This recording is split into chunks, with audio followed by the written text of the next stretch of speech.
అల్లరి నరేష్ నాకు బాగా ఆప్తుడు. తను ఏం చేసినా మంచి సక్సెస్ఫుల్ అవ్వాలని మనస్ఫూర్తిగా కోరుకునే వాళ్ళలో నేను ఒకడిని. ఒక కామెడీ కోసం ఇంత పెయిన్ను తీసుకోవాల్సిన అవసరం లేదు. యాక్చువల్గా ఇలాంటి పెయిన్ తీసుకునేది మనకు తెలిసి కమల్ హాసన్ గారు లాంటి ఆర్టిస్టులు మాత్రమే చేయగలరు అవి. సో అట్లాంటి ఒక డిఫరెంట్ క్యారెక్టరు పెయిన్ తీసుకొని తను చేశాడు.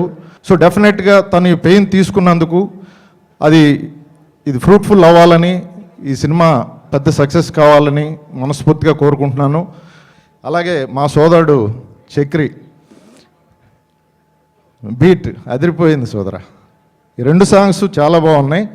డెఫినెట్గా మళ్ళీ రవిబాబు కాంబినేషను మీరు మళ్ళీ డెఫినెట్గా ఇది మ్యూజికల్ హిట్ అవుతుందని నమ్ముతున్నాను. అందులో భాస్కర్ భట్ల గారు వీళ్ళందరూ కూడా ఉన్నారు కాంబినేషను. డెఫినెట్గా మంచి సక్సెస్ కావాలని మనస్ఫూర్తిగా కోరుకుంటూ యూనిట్ అందరికీ నా అభినందనలు తెలియజేస్తున్నాను. All the best.